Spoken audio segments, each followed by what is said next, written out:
buenas noches, yo soy Beto Ortiz, acá empieza una nueva edición de Beto a Saber, la amenaza elegante.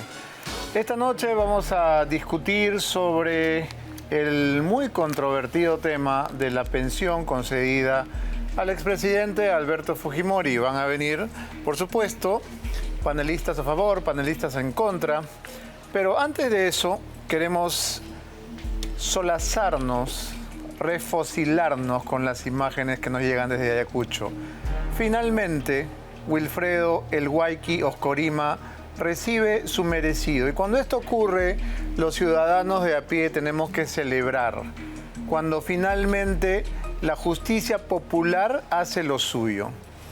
Este sujeto inescrupuloso, este millonario inexplicable, este arribista político que por supuesto se ha aupado a la combi de César Acuña, que es otro de su especie, ¿no? Ha sido abucheado de tal manera por el pueblo de Ayacucho que lo han tenido que sacar prácticamente en peso. La gente lo aborrece. En Ayacucho te repudian, Guayqui Oscorima. Y finalmente eso es lo que ha cosechado con esta política de regalitos, de sobonería, de chupamedias, de estar siempre aupado al poder, soboneando a quien la lleva, que es el estilo de Acuña. Pero a Acuña le funcionó muy bien durante varios gobiernos.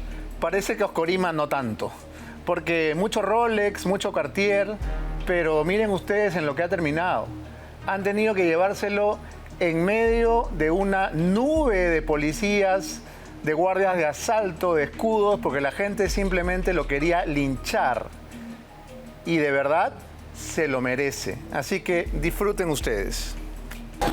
Bueno.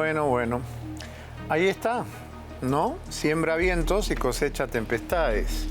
La verdad es que yo creo que lo que más le preocupaba a Oscorima era que le arruinen las 55.000 cirugías que tiene. Hay una millonada de plata en su cara, ¿no? Y ¿tiene esa guardia real realmente? ¿Por qué tiene toda esta soldadesca, todo este ejército de policías cuidándolo? ¿Quién es este sujeto? De verdad. ¿Por qué tiene a...? Miren ustedes el número de efectivos policiales que lo resguardan. Ni Maduro, francamente. Esos policías no deberían estar, digo yo, trabajando por la seguridad ciudadana en vez de estar cuidando a este sujeto impresentable. De verdad, es sospechosa la cantidad de policías, es sospechoso el resguardo desmesurado, grosero. De verdad, tanto cuidan a este petimetre, tanto. ¿Por qué? De verdad, creo que ni los presidentes de la República tienen este tipo de resguardo. Y la gente les arroja absolutamente todo lo que encuentra a la mano. Miren ustedes, piedra, palos, latas, cáscaras de mango, lo que sea. Lo detestan.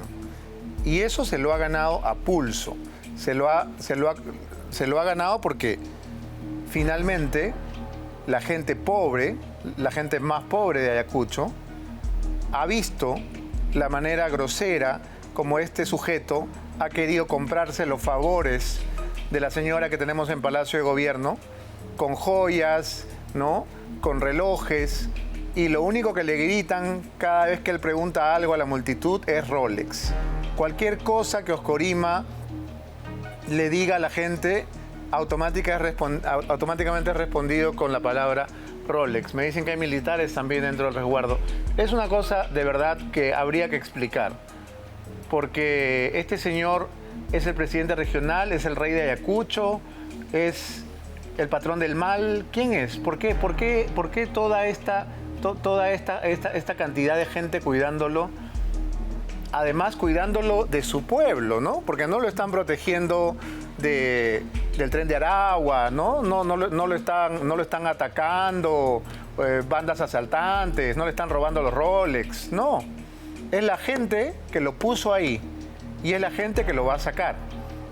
Porque no tengan ustedes duda de que individuos como este van a ser muy probablemente revocados, que es lo que se merece este sujeto. Y hay otras revocatorias en curso, pero lo han tenido que sacar en helicóptero.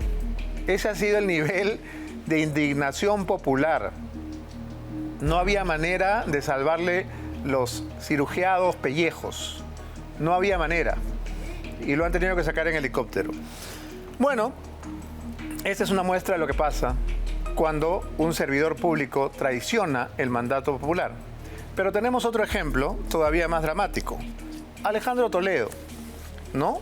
El cholo rebelde, el humilde campesino, lustrabotas de Cabana que llegaba para que por primera vez un cholo gobernara este país. Terminó siendo semejante ladrón y hoy el juez Víctor Zúñiga Urday del cuarto juzgado de investigación preparatoria ha dictado 30 meses más de prisión preventiva para Alejandro Toledo. Ya tenía una orden de 18 meses y se le acaba de ordenar una segunda por 30 meses más. Escuchemos. Un privilegio ser abogado. Quiero que usted sepa que yo en pocos meses cumplo 80 años. Segundo, Toledo, lamentablemente, como le reitero, y ya le concedí el derecho a la última palabra y ya estoy dictando la resolución. O sea, si a usted no le conviene la resolución que estoy dictando, tiene usted la posibilidad a través de su defensa interponer el recurso de apelación, pero como le reitero, no es posible interrumpir cuando un juez esté dictando una resolución. Usted me dice que está cumpliendo dentro de unos días 80 años, entonces eso ya no es posible escucharlo, señor Toledo, y espero que lo entienda usted. Le pido mil disculpas, pero quiero que usted sepa que el Tribunal Constitucional, después de examinar todos los elementos de mi salud, se ha pronunciado para que yo sea trasladado a una clínica para tratar el tema del cáncer y el tema de cardíaco. Entonces le pido eso, solo eso a nivel humano. El tema legal lo argumentará el señor Su. Le pido disculpas por la interrupción. Yo no conozco, soy un economista, yo no soy abogado. La proximidad de un juicio, consideramos que este podría desarrollarse en 24 meses, de tal manera que sumados los 6 meses iniciales para los 24, para que pudiera durar el juicio, que el tiempo estrictamente necesario sería el de 30 meses. Y así se decretará. Por consiguiente, concurriendo todos los presupuestos para la variación de la comparecencia simple a una prisión preventiva, 3 parte resolutiva. Primero, se declara fundado el requerimiento fiscal de variación de la medida de comparecencia simple por prisión preventiva, sustentado por la Fiscalía Provincial del Cuarto Despacho del Equipo Especial de la Fiscalía Supraprovincial Especializada en Delitos de Corrupción. Bueno, yo no voy a hacer escarnio de Toledo. No, yo creo que la sanción es bastante severa y como todos conocen, pues he sido un opositor de su gobierno y creo que, al igual que Oscorima, está cosechando lo que sembró. Está logrando lo que con sus actos ha ido construyendo poco a poco. El pueblo lo puso ahí para mejorar este país, para construir, para ayudar a los más pobres, y lo que hizo fue enriquecerse de la manera más vil y la manera más sucia, y ahí tienen los resultados. Entonces, compasión no me inspira, lástima tampoco. Tiene 30 meses más de prisión y trata de conmover al juez aludiendo a su avanzada edad, como si la edad fuera, en este caso, un atenuante, que no lo es, por supuesto. Hablando de la edad y la cárcel, Susana Villarán, exalcaldesa de Lima, también tuvo una audiencia y también apeló al mismo argumento, ¿no? Habló de sus problemas médicos, habló de que tiene que ir al policlínico, ¿no? Se presentó como la abuelita de Piolín. Lo que presentó la defensa, no el 16 ni 17, sino el 27 de noviembre, fue una copia simple de una impresión de una cita en el salón. ¿Y por qué tuvo el señor juez ese documento por insuficiente? Porque ese documento por sí mismo no revela una situación de enfermedad tal que haya impedido a la imputada acudir a su control biométrico. Sobre el hecho ocurrido el 16 de noviembre, yo llevaba brevemente, para decirles, 2-3 días con mareos fuertes, y ustedes saben que para conseguir una cita que no sea de emergencia, y emergencia es con sangre y con golpes y con situaciones límites, hay que hacer malabares y con truco, y la verdad es que he estado mal varios días, y que me suele suceder que a pesar de la medicación a veces me sube la presión. Eso no es algo raro, suele ocurrir a las personas aún estando medicadas. Y bueno, esa es la situación. No ha habido ninguna falta a la verdad, es veraz completamente, como lo comprueba que sí fui atendida en el policlínico y sí me dieron. Si no, toda mi historia clínica está en manos del juez. No, soy una persona que va a cumplir en pocos días 75, vivo lejos y tengo problemas reales. No estoy tratando de buscar un subterfugio frente a ustedes, pero quisiera, por favor, que por lo menos estos aspectos que tocan a mi salud, a mi condición, sean tomados en cuenta por ustedes y no se crea que yo estoy tratando, como se dice en lenguaje coloquial y criollo, sacarle la vuelta a las cosas. Nada más lejos de mi intención, señores jueces. Ay, Susi. Todos recordamos cómo hace algunos pocos meses chapoteaba feliz de la vida en tu piscina ilegal de Playa Arica, en tu piscina sin licencia, en tu piscina que construiste en la playa pública, ¿no? Y ahí no tenías artritis, artrosis, reuma, presión alta, azúcar elevada, triglicéridos. No, ahí chapoteabas feliz. Ahí no te pasaba nada. Qué casualidad que en el momento de la audiencia los achaques sobrevienen, ¿no? Y entonces tengo que hacer malabares y con truco, dice, para conseguir una cita en el policlínico. Voy a cumplir 75, ya va bajando. Toledo va a cumplir 80 y por eso el juez debe tener piedad. Susana va a cumplir 75, bueno, yo voy a cumplir 57. ¿Cómo haríamos? ¿Qué tiene que ver? ¿Por qué se agarran de un argumento como ese en el momento que tratan de convocar la piedad de las autoridades? ¿De verdad?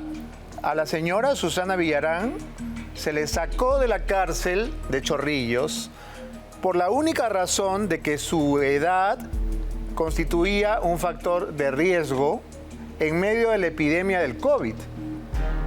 Y por esa razón se le sacó de prisión. Y por esa razón, o casualidad, también se le sacó de la cárcel a Alejandro Toledo en Estados Unidos, porque no olvidemos que Toledo ya estaba preso. Y entonces, cuando estalla la epidemia, providencialmente sale de prisión Susana Villarán, sale de prisión Alejandro Toledo, y ahora quieren volver a apelar al recurso de la tercera edad. Pero, señora Villarán, el COVID ya se terminó. La epidemia ya acabó hace tiempo. Y usted está en libertad solamente porque el Estado, la ley, consideraba que durante la pandemia era peligroso que usted esté en prisión. La pandemia ya se acabó, el agua de su piscina ya se secó y a usted le corresponde regresar al penal de Chorrillos a terminar de cumplir su condena. Porque en el Perú nadie tiene corona. Y yo estoy seguro que usted debe haber sido la primera que ha enarbolado ese eslogan. Nadie tiene corona, todos somos iguales. Y usted que confesó públicamente haber recibido dinero de Odebrecht, tiene que terminar de cumplir los años de cárcel que le dieron. Esas citas que no consigue en el policlínico las puede tener dentro del penal de Chorrillos. El INPE se las puede gestionar. Así que, de verdad, ahórrese todo este melodrama barato y toda esta llantina que a nadie conmueve a estas alturas. Nicanor Boluarte, el hermano de la presidenta de la República, también está en la cola de quienes están a punto de recibir prisión preventiva. La Fiscalía ha pedido 36 meses de prisión preventiva para Nicanor Boluarte. Es una prisión solicitada por el EFICOP. La razón: presunta comisión de delitos contra la tranquilidad pública y organización criminal en agravios del Estado, en el caso Guayquis en La Sombra. Recordemos que ya el hermano de la presidenta había sido detenido anteriormente por el mismo caso, junto con su abogado, el doctor Mateo Castañeda. Y ahora lo que tenemos es que el pedido se extiende, como el propio Castañeda se encargó de vaticinarlo en la entrevista que le hicimos hace algunas semanas aquí. Se extiende para él, se extiende para Jorge Luis Ortiz Marreros, Jorge Chingay Salazar, Noriel Chingay Salazar y Zenobia Griselda Herrera Vázquez. Creo que va a ser, en mi manera de ver, bastante improbable que esto suceda, ¿no? Me parece que este segundo pedido de prisión preventiva se va a encontrar con obstáculos, se va a encontrar con trabas, porque ya él salió una vez en tiempo express y veo muy difícil que esta solicitud llegue a buen puerto. Ojalá sí, porque claramente Boluarte Nicanor es una persona que influye indebidamente en las decisiones de su hermana y que no ha sido elegido para tal misión. Él no tiene un cargo público y como no lo tiene, no debería ejercer el poder que evidentemente tiene. Vámonos ahora con el presidente del Congreso, Eduardo Salguana, que parece que está reculando, parece que se está arrepintiendo en el tema del otorgamiento de la pensión a Alberto Fujimori. Estas son las declaraciones que ha dado al respecto el día de hoy. Hemos tomado la decisión de proponer a la mesa directiva una propuesta para que iniciemos una etapa de consultas en relación al otorgamiento de la pensión al expresidente Alberto Fujimori. Y mientras dure este proceso de consulta a entidades especializadas, a especialistas en la materia, vamos a proponer que se suspenda el otorgamiento de esta pensión. Además de ello, la ley 26519, que ha sido la base legal para el otorgamiento de esta pensión, es una norma no clara, es una norma que tiene vacío, es una norma que puede generar diversas interpretaciones. Muy bien, como lo anunciamos al inicio del programa, tenemos a dos invitados para discutir este tema. De hecho, nosotros hicimos un debate ya sobre este asunto que parecía zanjado, pero ahora escuchando al presidente del Congreso queda claro que hay algunos que se han asustado, que están dando un pasito para atrás. Están en nuestros estudios el congresista de Fuerza Popular Alejandro Aguinaga y el ex procurador anticorrupción Antonio Maldonado. Bienvenidos ambos, gracias por estar en el programa. Gracias. ¿Qué tal, Beto? ¿Cómo estás? Buenas noches. Buenas noches. Vamos a comenzar con los argumentos en contra, que supongo que los trae el doctor Maldonado. ¿Por qué cree usted que Alberto Fujimori no merece pensión ni, ha dicho, cito sus palabras, ningún protagonismo en los medios de comunicación? Bueno, me parece que una república busca reconocer y enaltecer a un paradigma, y por decisión propia del señor Fujimori, el expresidente Fujimori, estamos ante un personaje que motu proprio decidió despojarse de su investidura de presidente constitucional de la República y emprender una aventura autoritaria a partir del golpe de Estado del 5 de abril de 1992. De tal manera que ese es un argumento, si se quiere, que está entre el ámbito de la ética pública y de la política democrática, o de lo que correspondería a una república que quiere construir un paradigma hacia el futuro de lo que debe ser el reconocimiento a un actor que si lleva bien sus funciones, pues en efecto, como ha ocurrido con el expresidente Bustamante Rivero, con el expresidente Belaúnde, merecen un reconocimiento y también, en este caso, una pensión de carácter vitalicia. Pero usted es un jurista, doctor Maldonado. ¿Qué dice que expresamente la ley que regula la pensión a los presidentes, digamos, fija algunos parámetros de gestión, de buena conducta? Dice que los expresidentes deben haber cumplido con determinados requisitos. Mire, estamos hablando de la ley 26.519, respecto de la que el presidente del Congreso el día de hoy se ha referido en términos de una norma débil, una norma poco clara, y que en efecto ha sido materia de interpretación a favor de la solicitud del señor Fujimori por parte del Departamento de Recursos Humanos del Congreso. Y esta norma establece dos reglas. La primera regla, que se refiere a que estemos hablando de un presidente constitucional. Hemos estado conversando con el doctor Aguinaga fuera de cámaras y por supuesto tenemos una posición contrapuesta. Como reitero, el señor Fujimori en efecto fue elegido democráticamente y ejerció su gobierno en forma constitucional hasta el 5 de abril de 1992. Nadie le puso una pistola en la cabeza. Él decidió por voluntad propia embarcarse en una aventura a través de un golpe de Estado.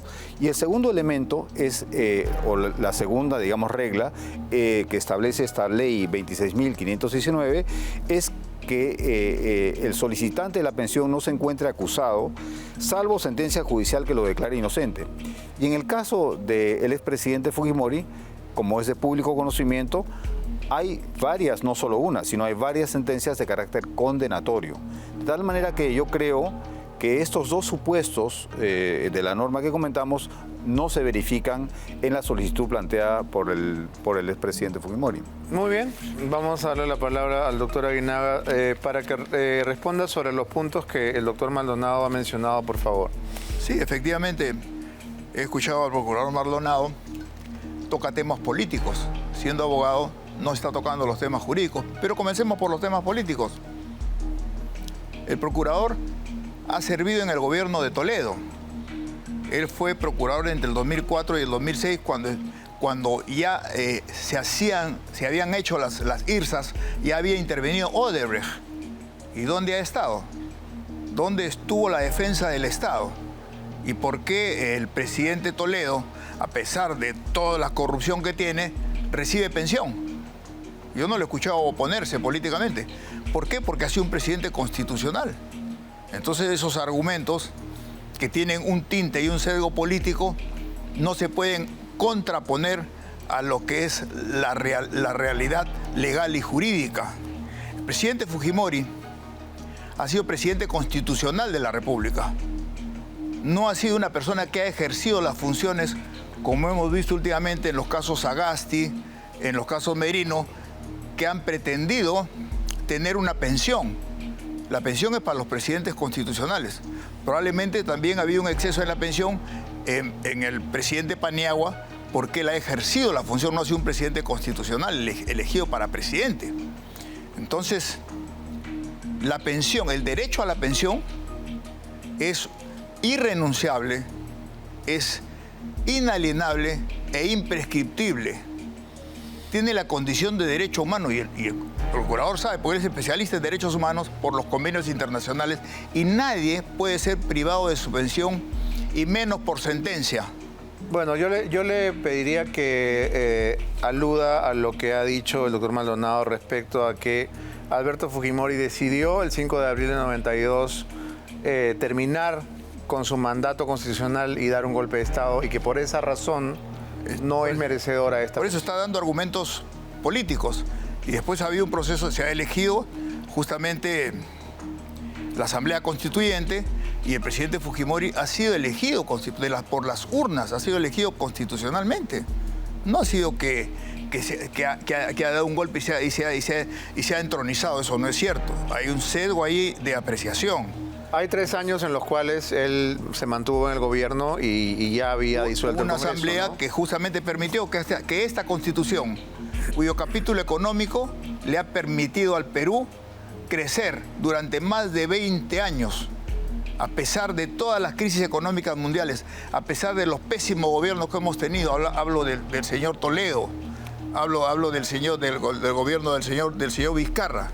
Esta Constitución ha permitido, y esta es la Constitución de Alberto Fujimori. Ya, pero hablemos de Fujimori, que ahorita Vizcarra y Toledo no están en discusión. Y nadie... El otro punto son las sentencias. Ya. Él se ha referido a las sentencias que ha recibido Alberto Fujimori. Y justamente yo también le señalaba de que el presidente Fujimori ha sido indultado.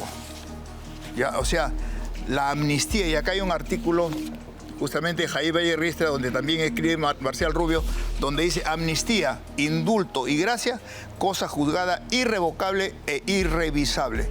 Ya es cosa juzgada, o sea que él no tiene ningún impedimento, como pretenden con este sesgo perverso hacia Fujimori, pretenden negarle una situación de una pensión. Aquí ya todo eso quedó atrás. Doctor, ni usted ni yo somos abogados, pero queda claro que amnistía, indulto y gracia no son lo mismo. Sí, pero justamente son cosas juzgadas. Está en la Constitución, en el artículo 139. ¿Usted se acuerda que a Cruzillas lo devolvieron a prisión? Bueno, mal devuelto, porque como lo han dicho, usted lo ha escuchado a Blume también, que dijo, fue una aberración, ¿no es cierto? Anularle el indulto no te lo pueden anular. Y el artículo 139 de la Constitución, en el inciso 13, es bien claro: la prohibición de revivir procesos fenecidos con resolución ejecutoria, la amnistía, el indulto, el sobreseimiento definitivo y la prescripción producen los efectos de cosa juzgada. Ok, regresemos al tema del pago, ¿no? Porque no estamos aquí discutiendo si él debe volver a prisión. Estamos discutiendo si debe recibir un pago, claro, a partir de julio. Entonces, en este momento hay un acuerdo que nos dice el doctor Maldonado, es de la Oficina de Recursos Humanos, pero esto viene discutiéndose del año 2016, corríjame si me equivoco, doctor Aguinaga. Sí. Los primeros pedidos de pensión para Fujimori se remontan al año, me parece que es 2016. Sí, 2016, cuando la presidenta del Congreso era Luz Salgado, ¿no? Y la mesa directiva estaba conformada por Rosa Bartra, Luciana León y Richard Acuña. O sea que viene de hace 8 años el asunto. Insisto, a nadie lo puedes privar de su pensión. Él reúne todos los requerimientos. ¿Por qué? Porque es un presidente constitucional. A Humala ha sido presidente constitucional y ha estado también sentenciado, ha estado en prisión. ¿Alguien levantó la bandera o levantó la voz para que le quiten? No, porque lógicamente la caviarada vivía muy cómoda pues ahí, y de plácemes con Humala. En la época de Toledo, que está ahora y le acaban de poner 30 meses más de prisión preventiva, con delitos, y sin embargo recibe su pensión. ¿Por qué queremos excluir de manera perversa una situación que beneficia al presidente Fujimori y que no tiene que pedirle favor a nadie? Bien. Porque es justamente la ley. Vamos a tomar las comparaciones que usted ha hecho entre Fujimori, Vizcarra, Toledo, para plantear una comparación que podría sonar acaso extremada, pero sucede, doctor Maldonado, que Flavio Cruz, congresista de Perú Libre, ha dicho que si a Fujimori se le da pensión, también hay que pagarle pensión a Pedro Castillo. Porque Pedro Castillo en el momento no tiene ninguna acusación, se le presume inocente, no tiene sentencias y hay que pagarle también su pensión. ¿Esto es un reclamo justo? ¿Qué piensa? Mire, en el caso del expresidente Castillo tampoco me parece que deba ser merecedor de ninguna pensión menos vitalicia por parte de la República. Nuevamente volvemos al punto de enfoque, ¿no? Acá lo que estamos discutiendo en el fondo, a propósito del caso Fujimori, es qué deberíamos tener como República o cómo deberíamos construir como República como paradigma o un paradigma a partir del cual podamos reconocer al primer magistrado de la nación que entrega o cumple con sus funciones defendiendo con cabalidad y con integridad al Estado respecto a aquel que no lo cumple. Entonces, esa diferencia me parece sustancial y es inevitable tener un enfoque no solo jurídico, sino también histórico y político. Esto es imposible de no tenerlo, porque precisamente los actores así lo ameritan.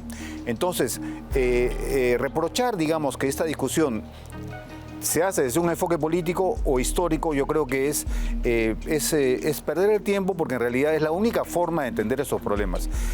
Y el hecho de que existan 12 proyectos de ley sobre este tema en el Congreso refleja que en el Congreso no hay una pacífica armonía o un pacífico entendimiento de este problema, lo que es precisamente una oportunidad para discutir este tema de una manera holística, es decir, entendiendo que hubo una persona que fue elegido presidente constitucional de la República y, reitero, motu proprio decidió dar un golpe de Estado y dejar de ser presidente constitucional, a pesar de lo que ha expresado el doctor Aguinaga. Pero luego vinieron otros presidentes que se supone iban a actuar diferente y actuaron. Yo creo que en el caso de los presidentes de la fase de la democracia recuperada, el reproche es aún mayor. Es aún mayor porque yo no puedo esperar mucho de un dictador, pero sí espero mucho de un presidente que fue elegido democráticamente. Y en el caso de los señores Toledo, etcétera, incluyendo a Castillo, que es el ejemplo que usted plantea en su pregunta, yo creo que este reproche es mucho más riguroso, o debe ser mucho más riguroso y mucho más duro. Y por eso es que me parece que no hay que confundir tampoco la discusión sobre lo que es, por supuesto, un derecho humano, un derecho que se conoce como un derecho económico y social, como es la pensión, respecto de un instituto muy particular, que es la pensión vitalicia de un presidente de la República. Yo creo que eso, a la luz del contexto histórico que estoy señalando, una dictadura, presidentes que traicionaron en democracia a la República, hay que, pues, tener una discusión de fondo con todos los elementos necesarios de contexto histórico, político y, por supuesto, jurídico. Doctora Aguinaga, yo tengo aquí un acuerdo que también tiene fecha 2017, que fuera presentado a solicitud del entonces congresista Héctor Becerril, que dice que los expresidentes de la República deben contar además con apoyo logístico y de personal, pensión y seguros, préstamo de vehículo, una persona asignada en la modalidad de CAS con una retribución mensual no mayor a 3.700 soles, y vales de combustible con un tope de 150 galones mensuales. Le pregunto, ¿esto sigue en vigencia? Que yo sepa, no, porque el único que ha tenido personal, y justamente estaba Juan Cheput, era en la asignación de la oficina que se le da al presidente Toledo, justamente quien ejercía esa función era el señor Cheput. Ahora no se da nada de eso, pero justamente retomando pero seguridad, lo que señor, sí. Porque frente al departamento de Vizcarra hay un ejército de policías. Bueno, tiene vigilancia, pues los expresidentes tienen seguridad. Entonces, no tiene una persona asignada en el Congreso, claro, pero sí tiene pensión, seguros, vehículo, seguridad. Tienen vehículo y tienen seguridad. Combustible. Los vehículos llevan combustible, por supuesto. Pagado por el Estado. Así es. Entonces no es solamente una pensión, es una serie de beneficios, ¿correcto? Son beneficios que le dan a los expresidentes constitucionales. Sí, yo le preguntaba si están vigentes, simplemente. Sí, están vigentes. Volviendo a lo que señala don Antonio, efectivamente, estamos contrastando el deseo con la realidad. El deseo, todos queremos pues que sea un país pues en lo mejor de las maravillas, ¿no es así? Pero desgraciadamente la realidad nos muestra lo que ha acontecido luego del gobierno del presidente Fujimori, porque tampoco pretender señalar golpe cuando es un presidente que transformó este país es estar ciego. Entonces transformó, recibió un país con reservas negativas, menos 300 millones de dólares, con una inflación acumulada de más de 2 millones, con terrorismo, con violencia interna, con destrucción, y entregó un país en crecimiento económico sólido, producto de esto, señores, de la Constitución. Correcto, pero nuevamente, la ley no toma en cuenta si el gobierno ha sido bueno o malo. Por eso, como estamos hablando... No está en discusión si el gobierno fue exitoso o estamos dando las deficiente. razones políticas y las razones legales son incontrastables, Beto. No hay manera de que le puedas quitar a un presidente constitucional que ha estado 10 años en el gobierno, no hay manera de que le puedas quitar la pensión. O que se atribuya al presidente del Congreso y diga, quiero revisar esto. ¿Qué ley lo faculta? Que diga en qué ley se sustenta para que él pueda anular una pensión. Ni por sentencia judicial, está clarísimo. Doctor Maldonado, insistiré con una pregunta política, a pesar de que se supone que a los abogados no hay que preguntarles sobre política. ¿Cómo observa esta nueva correlación de fuerzas en el Congreso que ha llevado a un personaje como Eduardo Salguana a la presidencia, que ha consolidado un poder monolítico de César Acuña, porque claramente es la persona que, si no tiene, digamos, si no está número 2 en la encuesta del poder, probablemente esté en el 1, como estuvo alguna vez Montesinos por encima de Fujimori? ¿Cómo explica esto? ¿Cómo explica que el gobierno socialista, rojo de Perú Libre, ahora le da libertad a Alberto Fujimori y también pensión? ¿No es raro? Por supuesto, no solo es raro, sino que es expresión de un Congreso que se ha desvinculado del mandato soberano que se le ha otorgado y que cada día pierde legitimidad de manera muy significativa. Creo que las encuestas que nos indican que más del 93% de la ciudadanía peruana no aprueba a este Congreso son expresión de que en la conciencia, en los corazones y en las mentes de gran parte de la ciudadanía peruana, este Congreso en realidad, perdónenme por decirlo así, ya está disuelto. Es decir, no tiene ningún respeto ni genera ninguna confianza. Este Congreso ya está disuelto. Pero quiero reiterar mis palabras exactas. Me refiero que en el corazón y en las mentes de más del 93% de la ciudadanía... ¿De dónde sale la cifra? Bueno, entre otras, del Instituto de Estudios Peruanos, en fin. Hay datos estadísticos muy evidentes e incontrastables. Pero lo que quiero decirle es que interpreto estas cifras en el sentido de que la población ya no confía en la composición del actual Congreso. Y sobre todo entiende que los actores que integran el Congreso han ratificado un principio contrario a una regla democrática, y es que el fin justifica los medios. Y esto sanciona particularmente, incluso más que al partido del señor Acuña, a el partido del cual se esperaría una respuesta diferente. Perú Libre, bloque magisterial, etc. Son estos señores los que han viajado a Rusia, pagados por Putin, cuando en el contexto de una agresión, de una guerra de agresión contra una nación soberana. Son estos señores los que usted ha mencionado, se alían con cualquier plataforma contraria a sus preceptos ideológicos. Entonces me parece que acá hay no solo una situación muy extraña, sino yo creo que hay una seria desvinculación del Congreso en su composición actual respecto de la ciudadanía. Y eso se expresa en hechos tales como las respuestas que, sin justificar la violencia, por supuesto, o la reacción ante la presencia de la señora congresista Chirinos. Es decir, hay una situación respecto de la cual más que los ciudadanos son los congresistas y los partidos los que deben reflexionar. Deben reflexionar sobre qué tan acertada es su conducta respecto de generar confianza y sobre todo establecer puentes de comunicación con la ciudadanía.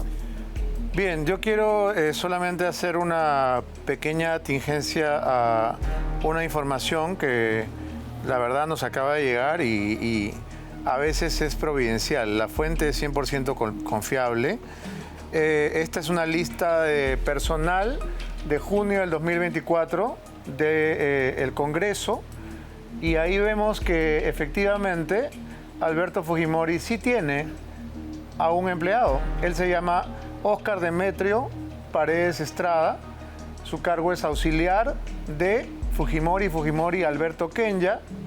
Su remuneración es de 3.685.19. Total ingresos mensual. Ese es su sueldo de junio de este año. Así que esa información que le dieron, doctora Aguinaga, estaba equivocada. Ya. Voy a levantar los cargos que ha señalado don Antonio. Pero dígame algo sobre el empleado que sí tiene. Desconocía y veo que ese en la escala salarial es la más básica, ¿no es cierto? Claro, auxiliar. pero sí tiene un empleado en el Congreso. No es que le han puesto asesores como había en las antiguas oficinas. Sí, pues, ¿no? doctor, pero Alberto Fujimori tiene un empleado en el Congreso después de que él disolvió el Congreso. O sea, cuando no le gusta el Congreso lo disuelve, pero cuando le gusta tiene un empleado. Entonces, yo encuentro ahí una fantástica ironía, pero continúe. Sí, fíjate, así como señala cosas malas que las hay, porque evidentemente nosotros no pues compartimos la situación que se señala claramente y que desacredita al Congreso. Hablamos pues de los mochasueldos, de los niños, de todas estas suertes de inconductas y de delitos, pero también el Congreso ha hecho cosas muy buenas y que hoy día se han puesto de manifiesto a raíz de lo de la dictadura. Sacar a Castillo, por ejemplo. Claro, el Congreso inmediatamente vacó a Castillo, si no estaríamos en la peor de la dictadura chavistas. Este Congreso también nombró al Tribunal Constitucional, un Tribunal Constitucional que justamente el anterior, donde estaba Eloy Espinosa, todo este grupo de constitucionalistas que dijeron negación fáctica de la confianza, la cual no se había votado. Negación fáctica de la confianza, ¿con qué? Para cerrar el Congreso. Y deberían estar ya en el banquillo de los acusados por golpistas, igual que Castillo. Pero sin embargo no ha pasado nada porque tienen pues ahí el compadrazgo, este señor Eloy Espinosa, que ha visto después todos los problemas que ha tenido de otra índole extracurriculares, pero sin embargo ahí pretendieron quedarse un periodo más. Okay, este Congreso estamos saliendo del tema original, que era el sueldo de Alberto Fujimori. Vuelvo sobre el asunto. ¿Cuál es el sueldo que él está solicitando? ¿El sueldo de un congresista? El básico de un congresista. Así es. Ese es el que le dan a los presidentes. Quiere decir que el presupuesto sería el presupuesto de un escaño. 7 personas, oficina, seguridad, gasolina. El salario del congresista. El salario congresista. Solamente el salario. Así es. Pero sí tiene empleado. Uno, como lo señaló yo, lo desconocía. Y que tiene la escala remunerativa más básica, ¿no? No seguridad. Seguridad es la del Estado, ¿no? Seguridad del Estado. Seguridad sí. Claro. Por eso vamos sí. tratando de esbozar todo esto. Seguridad sí, un solo empleado, automóvil sí. ¿El de la seguridad? Claro. Bueno, pero está a su servicio, ¿no? ¿O no? Está ahí cuadrado en la casa porque él todavía está en tratamiento, ¿no? Ok. ¿Cómo explica la actitud del presidente del Congreso, Salguana, que hoy ha dado una respuesta más bien gaseosa después de haber sido muy categóricos al inicio cuando se anunció esta medida? ¿Hay un retroceso? Hay un retroceso para buscar la inaplicación. ¿De quién? De la pensión al presidente Fujimori, claro. ¿Quién está retrocediendo? Bueno, por lo que hemos escuchado al presidente del Congreso, la verdad que a mí me ha llamado la atención porque si él tiene justamente los organismos administrativos, que está el departamento legal, está el departamento de personal, le señalan que es viable y ahora como ha comenzado evidentemente que los periodicazos que le mete el comercio lo han ido aflojando, entonces cada quien es dueño de sus temores.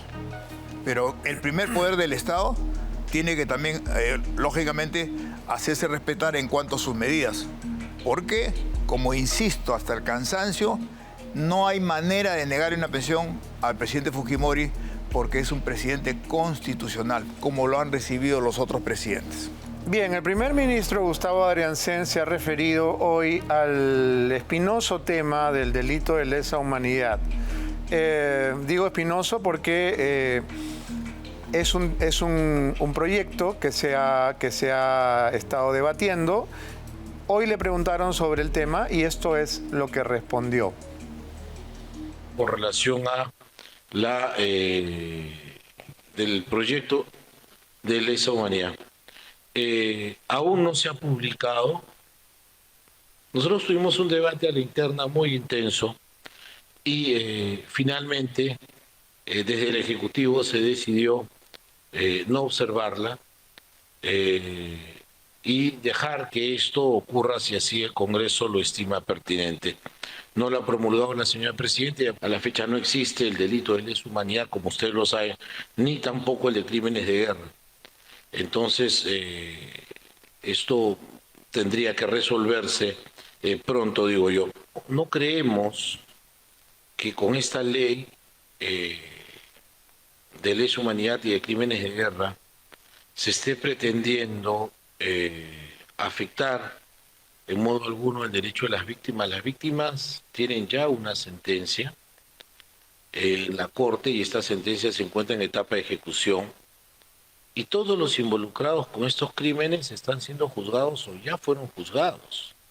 Genera incomodidad y cuando no protesta la situación particular del ciudadano Fujimori.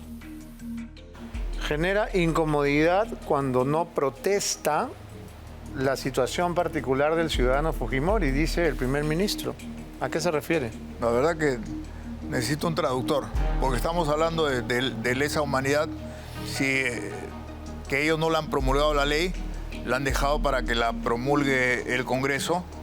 En lo que se ha debatido es que en el Perú lesa humanidad se incluye en el Código Penal, en el Código Procesal Penal, a partir de que se ratifica el Estatuto de Roma, de la Corte Penal Internacional, en noviembre del 2003. Para atrás no estaba en el Código Penal, entonces si no hay un delito que te impute de lesa humanidad, ¿cómo te puedo haber señalado o impuesto esos delitos? Ok, la ley no es retroactiva. A tantos militares. Pongo el caso del general Rivero Lazo, que es una atrocidad lo que ha vivido esta familia, porque lo sentencian por la tortura de Leonor La Rosa, que no existió, y lo sentencian justamente por la muerte de Wilca, que ya sabemos que fue Sendero, ¿no es así? Y que después se cambió la versión y toda esta situación nefasta hacia los militares, poniéndole lesa humanidad, que se ha abusado del tema de lesa humanidad, como también se viene abusando de la situación de organización criminal. Últimos minutos, que ya tengo que terminar esta conversación. Doctor Maldonado, lesa humanidad es un concepto que se usa con mucha ligereza, pero llama la atención que sea el primer ministro el que alude al caso del ciudadano Fujimori, como él lo llama, cuando el ciudadano Fujimori ha sido puesto en libertad por el gobierno del señor Adriancén. ¿No hay una contradicción aquí? Sí. Como expresó el doctor Aguinaga, acá hay unas expresiones que son difíciles de entender y que solamente las puede explicar quien las ha dicho. Ni de repente tampoco, ¿no? Y tal vez tampoco tiene la claridad para hacerlo. Pero lo que es importante de señalar es que el gobierno se ha lavado las manos frente a un proyecto de ley o a una intención legislativa que vulnera un principio fundamental en la lucha contra las gravísimas violaciones de derechos humanos que tienen el nombre de crimen de lesa humanidad, que no nacen con la convención a que alude el presidente del Consejo de Ministros ni con el Estatuto de Roma y que tampoco nacen con el Estatuto del Tribunal de Nuremberg, sino muchísimo antes.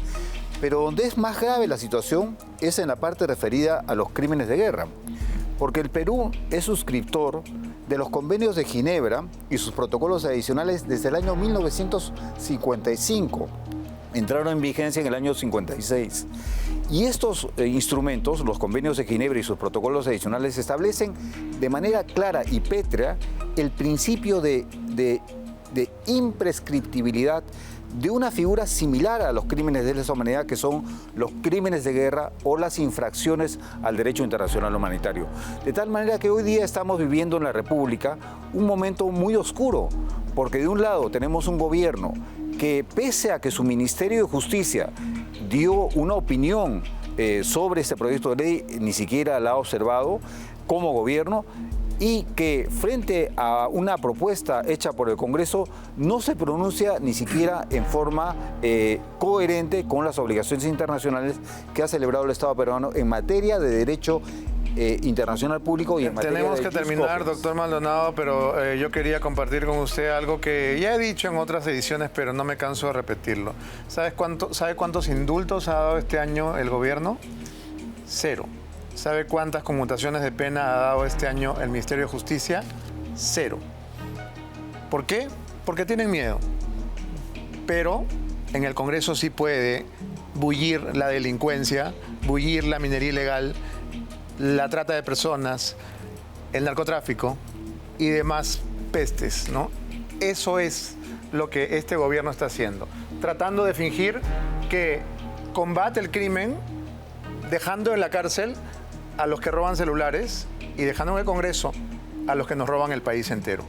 Tenemos que despedirnos. Gracias, doctor Aguinaga. Gracias, doctor Maldonado. Gracias. Vamos a la pausa, pero antes, ¿te gustaría ganar como los dioses, pero no estás seguro de dónde hacerlo? Es momento de que pruebes Olimpo.bet, la casa de apuestas online, donde juegas con reglas claras y cobras como un rayo todos los días. Disfruta de los mejores beneficios y los pagos más rápidos. Solo en Olimpo.bet. Ya volvemos.